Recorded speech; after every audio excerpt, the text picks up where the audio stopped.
WB Saffell, not easy to find, and this is the only size bottle you can get, and it's kind of expensive. If you want to know how you can make one of these in a big size bottle, stick around for today's video.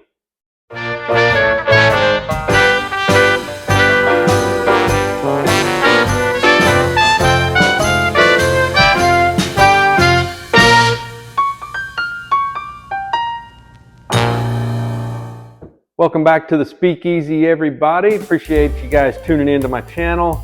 Today we are going to make another DIY home blend for WB Saffell. Now this is a 375 milliliter bottle. So this is half the size of your normal whiskey bottle, and it is all of the same cost. This was 60 bucks for me to buy this little bitty bottle. Now this is 107 proof. And I love it. I went back and bought, I think, 2 more just because I think it tastes that good. And I'll put a link to that review right up here so you guys can go see that if you want to. But like I said, today we are going to do the poor man's WB Saffell, because let's assume that if you could find this in a full-size 750 milliliter bottle, it's going to be 120 bucks, right? Well, today we're going to figure out how to make it out of Wild Turkey Rare Breed and Russell's Reserve 10-year-old. Now this bottle here cost me $45. This bottle here cost me $36. Nope, let me rephrase it.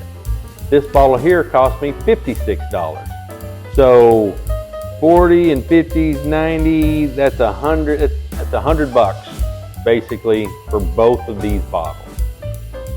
This bottle alone was 60. So this bottle here costs more than both of these alone. Now, if the combination of the two of these comes anywhere close to this, this is by far the better deal.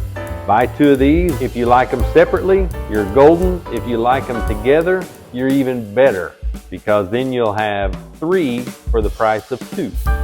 All right, so let's try this. We're going to put in, let me get another one here. I'm going to get one that is not marked. We are going to put a little bit of this WB Saffell in here. And then in this Scalper's Speakeasy Glencairn, which you can buy at ScalpersSpeakeasy.com if you'd like to go out and get one of those. It has the etched barrelhead logo in there. Pretty darn cool, if I do say so myself. But what we're going to do is we're going to put, this is a 50-50 ratio. So I'm going to go big today. I'm going to put 1 ounce of each. Make sure we get a good mix.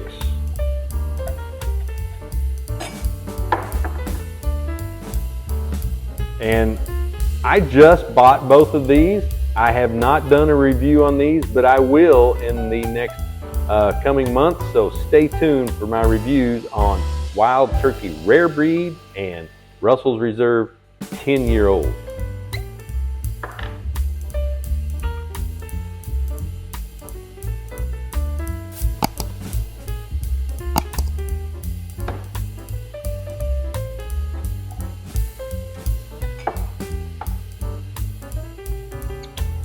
All right. Tell you what I'll do, I'll fill this up just a tad more so we can kind of have a full comparison on colors and everything else. Give this a stir, mix it up a little.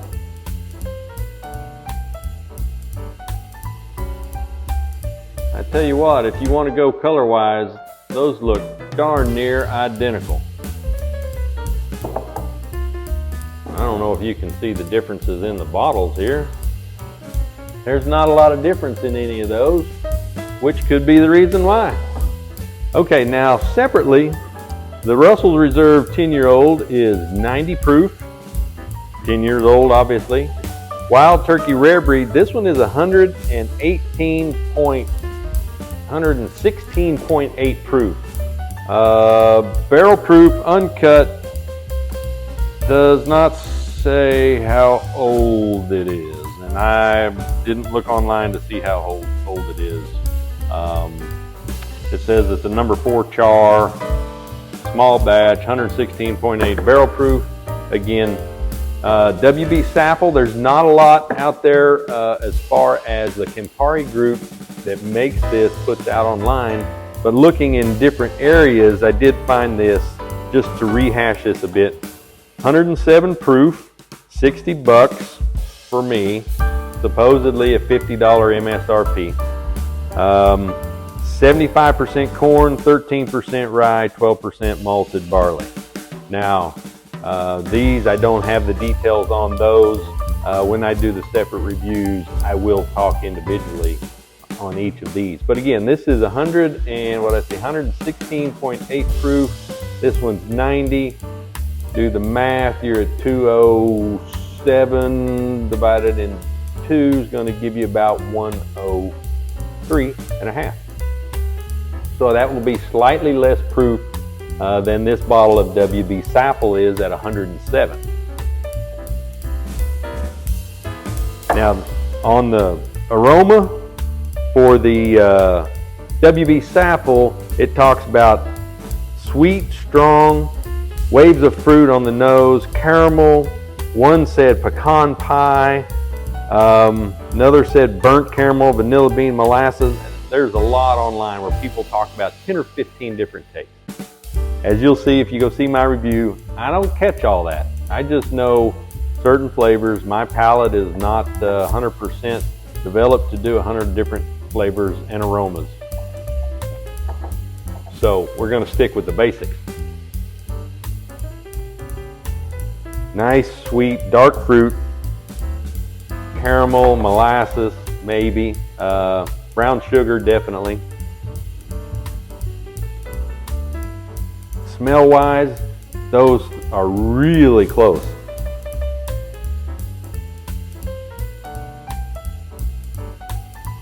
Darn close. Now, this is made at the Wild Turkey Distillery. This is made at the Wild Turkey Distillery. This is made at the Wild Turkey Distillery. So there's a good reason they're going to smell a lot alike and probably taste a lot alike. The barrels they come from, who knows? Now this is a small batch. And this is just your regular 10-year-old. It doesn't say small batch, doesn't say that it's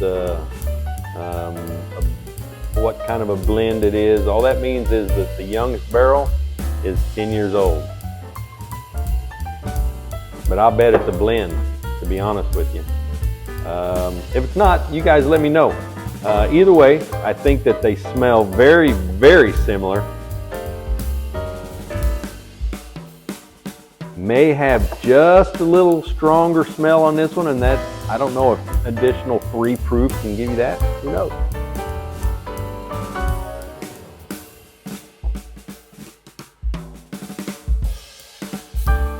That's got a good flavor.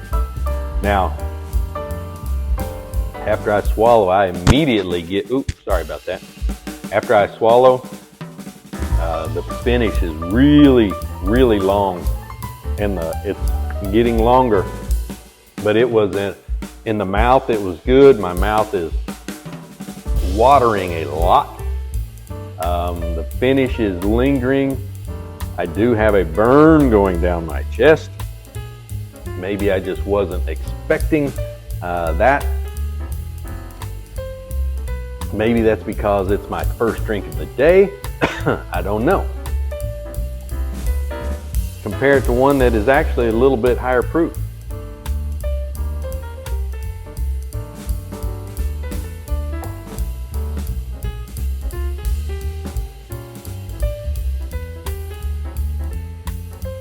Now, I know that for me, there is a pattern. The first drink is always hot, unless it's just really weak whiskey. The second drink is always smoother. Your mouth is salivated. It's not a shock to your mouth or your throat or your system as much as the first one was. So I'm not going to. And even one place I went for a tasting, they always said, you know, take a drink, let your mouth acclimate a little bit to it, and then take another drink, see if it's not smoother. And they're right, it always is.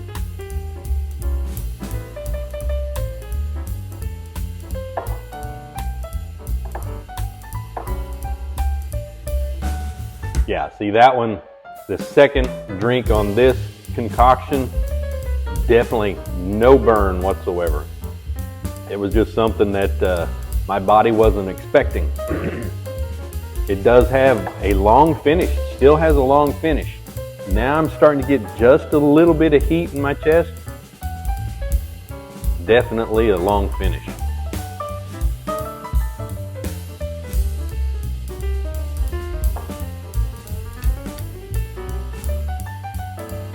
And I'll say, I think that they are very similar. I think that that is a darn good imitation of WB Saffell. But I will say, I think WB Saffell itself is smoother than the two of these put together.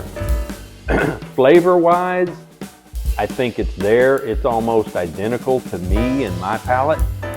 Heat-wise, this mixture is a little bit hotter, even though it is lower in proof by 3.5 points. That's weird to me, but you know, a lot of times, at least to me, if something smells sweet, it'll taste hot. If it smells hot, it'll taste sweet. A lot of people say that with super high proof hazmat. They're all about the flavor. They say it's sweeter, it's more dense. Obviously, the flavors will be because there's less alcohol that survived out of the barrel. But I would lean toward actual WB Saffell just because to me it is smoother, but flavor-wise, it's on point. I think that it is 100% there. If you I probably couldn't tell the two apart in a blind, to be honest. It would have to be the heat that leans me towards one or the other.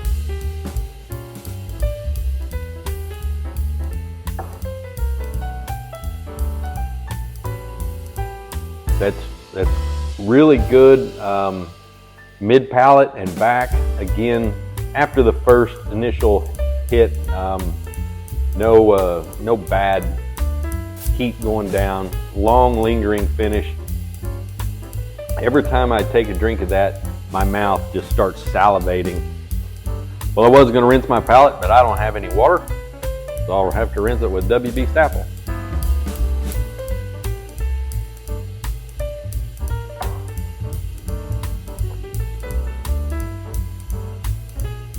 WB Saffell to me is hotter in my mouth. This is hotter in the finish. But darn close. I cannot argue any of that. I think they taste almost the same. I don't have anything else in my notes. Like I said, go check out my review of WB Saffell. I have also, you can't see it up there probably, but I have the Bond and Lillard, which is another one of the Baron series. I think those two are very, very similar. I honestly don't know what makes the two different. They both come out of, again, the Wild Turkey Distillery, even though they're part of the Campari group. Wild Turkey Distillery makes this one, but I really do like this. I love the Bond and Lillard too, don't get me wrong there. And I think that if you have these two in your bar, but you don't have WB Saffell, mix these two 50-50. Taste-wise, you will get very, very close to WB Saffell. Now, what I always thought is interesting, and I have not done it, is what would this taste like by itself? What would this taste like by itself? And what do they taste like together? I'm not going to go into that in this video, but I will do that on my own just to compare, you know, 1, 2, and 3 to see if there's a difference. My palate is not on point enough to pick out minute different taste. I'm all about caramel, brown sugar, oak, vanilla. Those 4 primary things, maybe some dark fruits here and there. That's just me. What do you guys think?